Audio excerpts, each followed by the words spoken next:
Look, they call it mambo or salsa or cha-cha-cha, but as far as I'm concerned, they're all just names to explain it to Americans.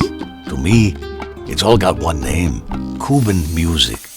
That was the idea of the club, a private members-only club simply called Musica, Cubana. A place where old Cubans could gather once a week to listen to our old music, drink Cuban drinks, eat Cuban food, and talk Cuban Spanish without having to translate it to anyone else. We didn't advertise all that much.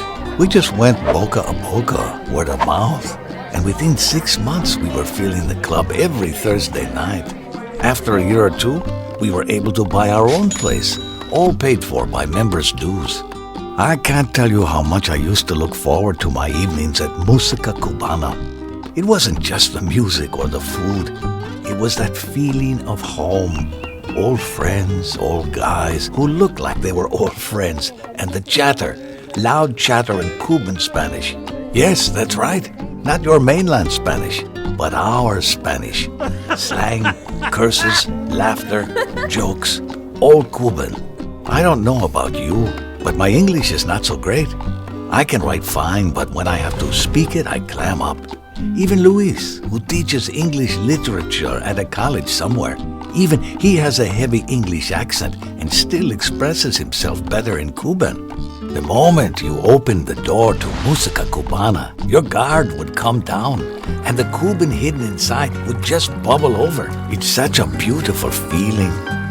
Musica Cubana was my second home, my heart's home, if you want the truth.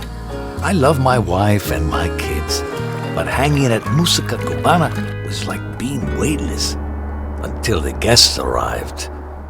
It started with only one or two. A few of the younger guys started turning up with their girlfriends. American girlfriends, not Cuban. That's okay, I'm happy for them. Maria is from Mexico, and we've been married for over 30 years. But I don't bring her to the club. The club is for Cubans.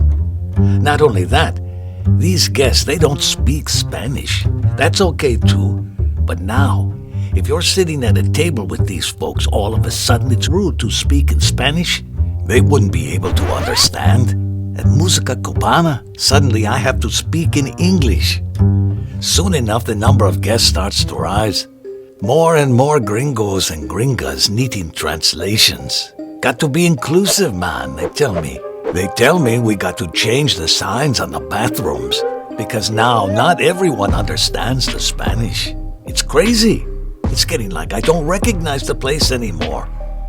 Now they want to let these guests become members. Say that it's not fair they come every week, but have to pay guest prices every time. They want to pay membership dues like everyone else.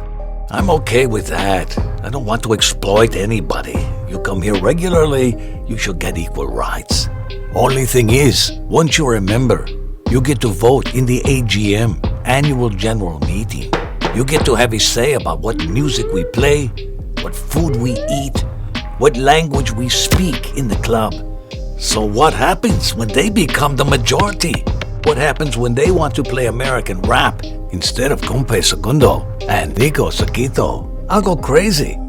So I argue that there has to be a limit, that if Musica Cubana is to remain the club it was always meant to be, a refuge for the wary Cuban soul, there has to be a limit. They want to be members? Fine. Want to vote in the AGM and influence what goes on here?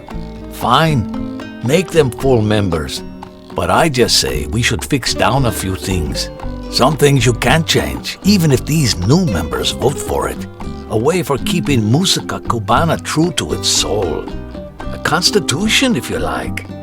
We keep the language, and we keep the music. And maybe the food. Everything else, open for a vote. All the young ones, they're angry with me. They say, what's the point of being full members if the old elite won't allow them to make any decisions? What's the point of a vote if it doesn't have any influence? I don't know why they can't just let us be.